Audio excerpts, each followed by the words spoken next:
Can I stop you there? I just want to ask. It could. No, listen. It could. Depends on what angle you're looking at. I just want to ask what you're trying to achieve. Is this how? 1 second, brother. I just want to ask what you're trying to achieve. One second. No. I will tell you. Be patient. Well, I will tell you. Get there now. Why are you being so aggressive now? Because. Can we finish this discussion? Is that okay? You're kind of bullying her. Can we finish this discussion? I don't actually know what you're trying to achieve. If you don't want to continue the discussion, we leave it. Because now I find that your friend is being offended because No, it's my partner. I apologize if your partner, you felt, if you felt, I don't know what you're trying to achieve. I'm trying to reason Look, you got with cameras her. pointing at her as the thing that Did you're we not trying to say achieve. not to record her? Brian, he mentioned Not to record her? It's fine. But I'm just saying, is the purpose to make her look stupid? No. The purpose is to reason Then get to and the point of being what you're trying to get okay. to. The point is this. Because you're doing exactly what I said. I'll tell you what, and I'll end this discussion. Because fine, if you find this discussion is really, I'm getting on your partner, and first of all, that's fine. number one, I apologize. I am completely Number fine. two, it was not intentional. And number three, we should end this discussion. Why? Because it's getting emotional now. It's no longer in the realms of reason. I'm actually Intellectual discussion is where we try to stimulate our brains. buddy. Buddy. Reason doesn't occur when one person has to yell louder than the other to get a point across. Brother, I'm not yelling. No, but you are far more My more voice. convicting than what she is right now. She has like 2 seconds to speak to every 10 that you have. Okay, like. So you're finding it. If I were to explain, look, the one who explains, they explain. Ask a question, back off, let her answer. Ask a question, let her back off, Okay. answer. Like, all you're doing is prophesying. All you do is proclaiming your message. You're not actually trying to learn from her. Look. Once again, If this what am I doing is wrong? this how you feel? Okay. That's what you're doing wrong. Do you agree with You're your not even partner that we can get something from nothing? No. Do you want to ask him why you can't get something from nothing? Well, because I believe in a God. I believe this was all. I'm not talking about God. There was no question of gods in here. It's about something and nothing. But that's where this whole conversation started. No, I'm talking to you about why nothingness cannot originate this universe, which is something. You said it's possible. So I would like to know, because your partner agrees with me here, so perhaps you can ask your partner to explain to I you. never said it's possible. I Well, said it could. Can I bring some context into it? Yeah? Like, first of all, I'm only heated because you're not giving her a chance, okay? So if you step up on her, I step up on you. I explain. That's Okay. how that works. Explain how you can get something from nothing. I'm completely. Good. I got your I know what point you're there. saying, but- More time to explain. Go ahead. Second point of the conversation that I'm trying to point out here is you've got two conflicting things here. You've got this religious context, okay? And then this modern conversation that we're having is of colonization, how religion has become a colonization tool, okay? She comes from an indigenous culture. It just so happens that they acknowledge multiple gods, okay? Does she believe in those multiple gods? Probably not. Okay. Okay, but do they have a real use case in their culture? Yes, they do. You know, one is to do with planting, one is to do with the ocean, one is to do with the weather, one is to do with the stars. Pretty much, right? It has a real life working case scenario. Okay, now you got to ask the conflicting question is like, okay, does this one monolithic God contradict your indigenous belief of having multiple gods? I was questioning the very concept of multiple gods. Yeah, but for her, Is that not questionable? no, Is that what you're saying? It is questionable. Good. 100%. So that's why I was trying to engage with you. How do you see the concepts of multiple gods? Is it reasonable? Is it believable? And I gave you, for you to reason with me, some pointers in which why the existence of multiple gods is not reasonable and it's not believable. You could come back and say, no, I disagree with you based on X, Y, and Z. Yes, there can be multiple gods and they can be reasonable, they can be believable. It's not something that I'm not asking you not to come back. But you seem to have agreed with me that yes, there is conflict of will.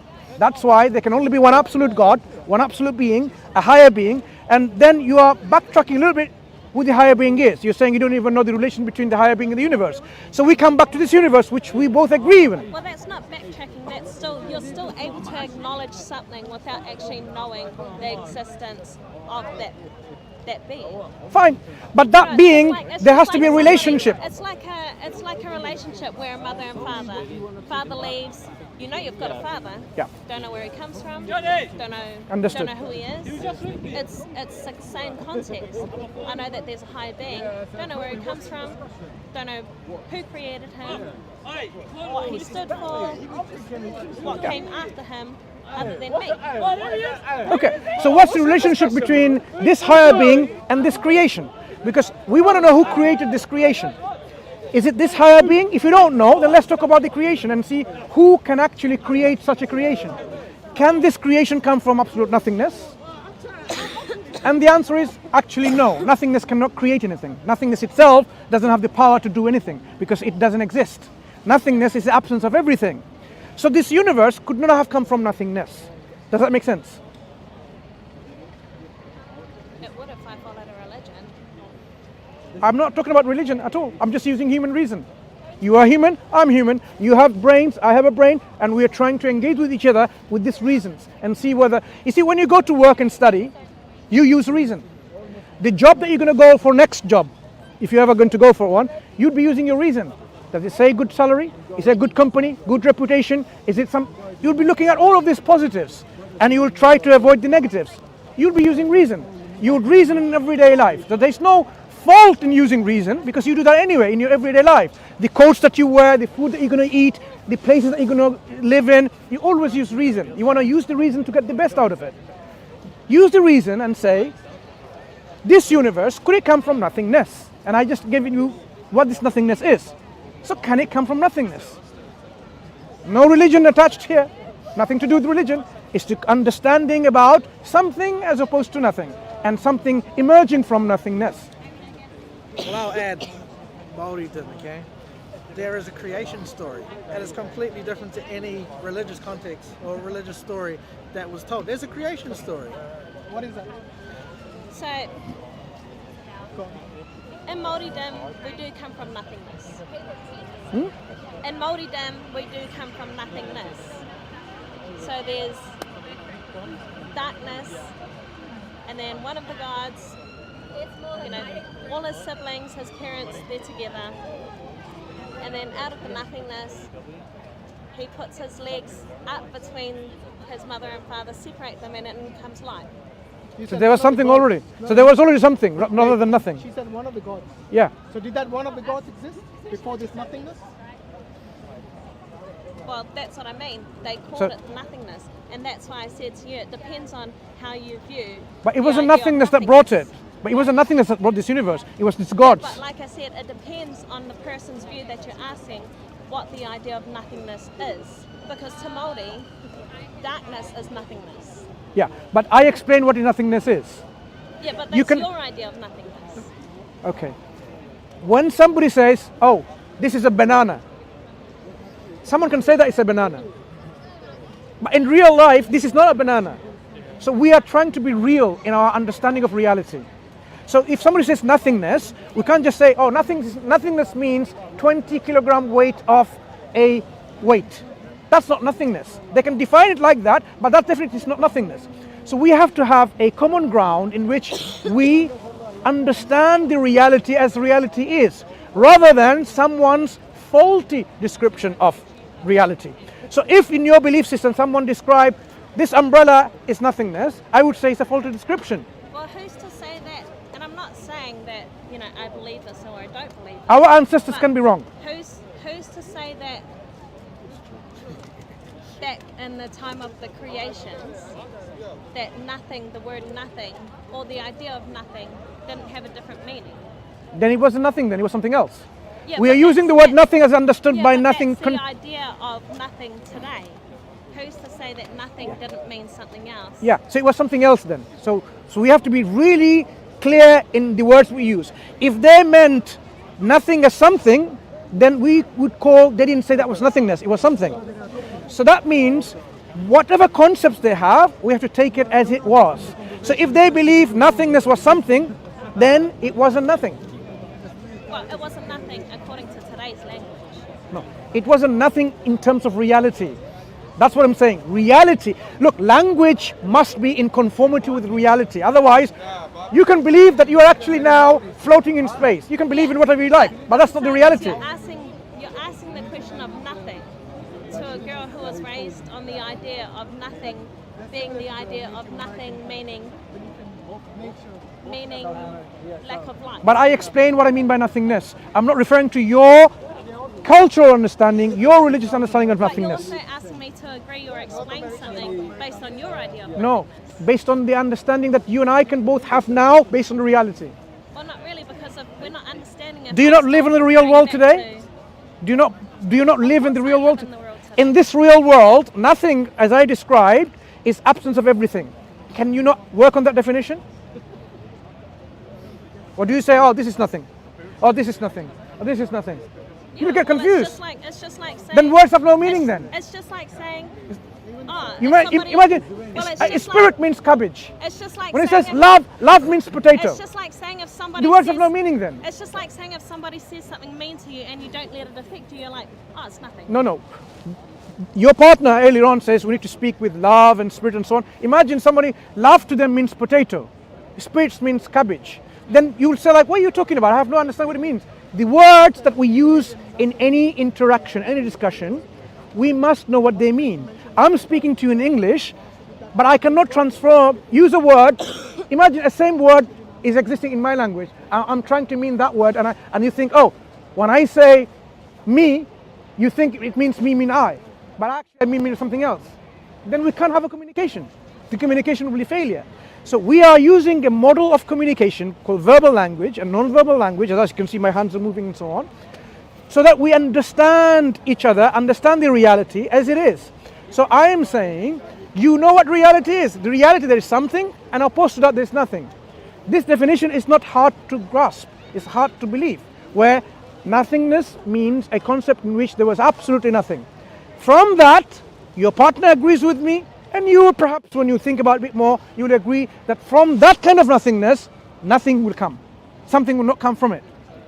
Because it doesn't have any energy, it doesn't have any own existence, so it cannot bring anything out of it. So this universe cannot come from such a nothingness, if I describe what that nothingness is. So it must be either always there, or it was brought into existence by something else. You and I believe that this universe couldn't have been always there, for various reasons we can go into. So it was brought into existence someone who has the ability and the power to bring to existence. Does that make sense? Yeah, agreed. I mean, I'm gonna add a really ridiculous argument to this, okay? Try. Let's talk about molecules, okay? Okay. Let's take it back to like molecules. Yeah. Everything that you're saying to me right now, and 90% of what you're saying, even 95% of what you're saying, I agree with, okay? Okay. Chances are. So let's go to atoms, let's go to molecules. You're telling me to define everything by what you're saying, your beanie, your jacket, these microphone receivers, but they're all made of atoms, they're all made of molecules, right? So these things have been formed into shapes. We then define these shapes, we then apply purpose to these shapes. We use these shapes in different ways. Now, depending on your intellect, depending on your ability to grasp concepts, may define your ability to understand or accept the concept, right? So, you're a smart guy, clearly, and you've been able to grasp some very complicated ideas. Not everyone's like that. Some people have very simplistic ways of thinking. Some have very simplistic lifestyles. And so their ability to define the things that you define are not the same. And they don't see them the same. And so though you like to state the world as if it's one finite, all-inclusive, we all know the same thing world that we live in, it is not that. We all have different intellect, we have different lives, we have different lifestyles, we have different minds. So how I define something, though you may disagree with it, it's all made of the same thing. It's all made by the same material that God gave us to play with. But there's a common basic truth that we all have access to. Right. That's my point. And I engage in a discussion on that very common basic truth that is accessible to everyone. So when I find someone is really, blinded by whatever that, for example, they're not open to reason, open to any kind of, understanding, okay, spiritual or analytical, as you were saying, then I would not be able to have any communication, any discussion. But if I see that people are, as a human being, using their intellect, the God-given faculty of rationality, then I say all of us have access universally to this basic truth using this tool. And this is what I'm appealing to always. This tool is acceptable to you, accessible to you, to me, to your partner and everyone else. It's not I'm trying to use a mathematical equation to describe the reality and so on. I'm using things as best as I can. This is where I might fail sometimes, as you're saying, to engage with the people to that level of basic truth about the reality. That there is a creator, that we should fulfill our obligation to this creator, because we're going to die one day and that's not the end of it. We will be resurrected again and asked, how did you spend your life? Did you really fulfill the reason I created you for? Or did you just waste your time looking after money and wealth and fame and whatever? Or did you just totally was too lazy looking after your own ego and oneself?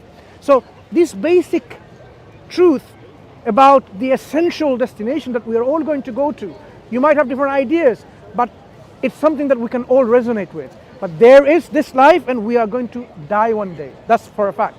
You might have different kind of beliefs, but in this reality, you and I is not going to live more than 150 years.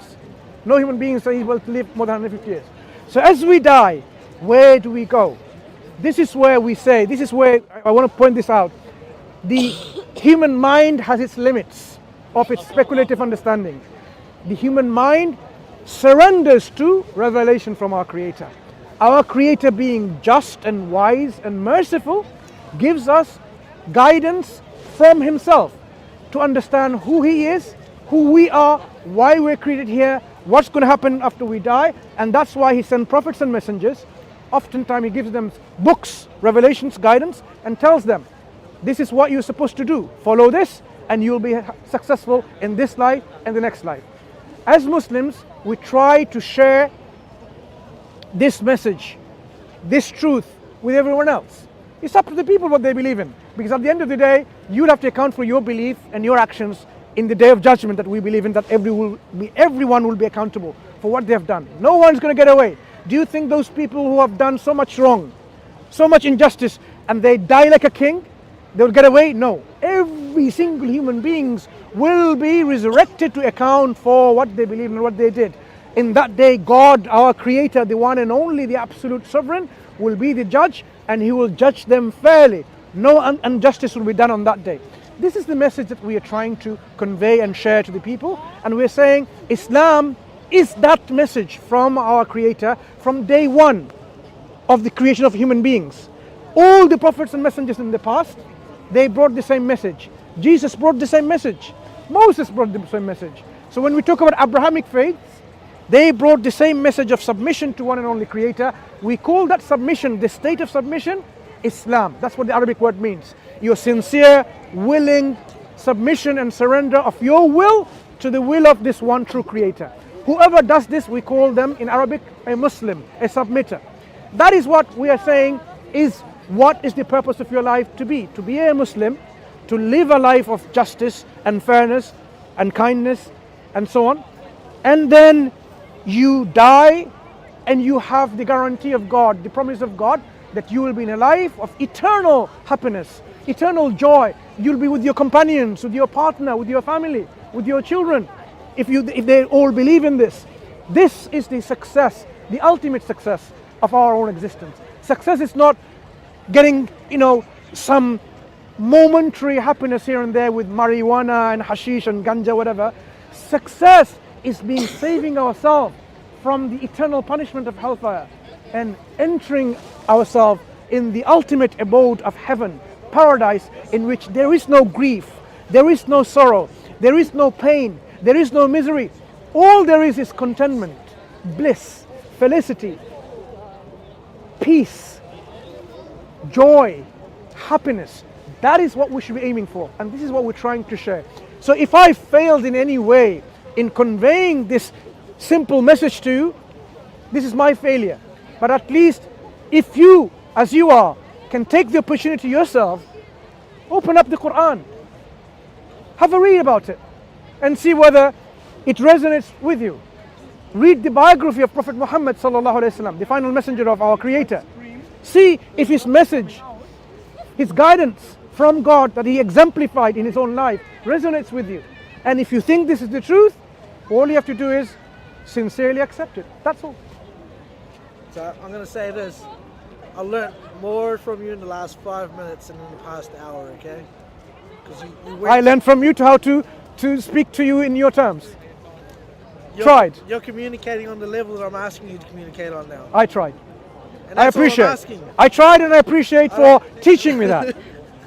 So I learned something from you. I'll try to put it in practice, and I'll try to improve, God willing, inshallah, more to understand each person in the level to speak to My them. goal is not to prove you wrong.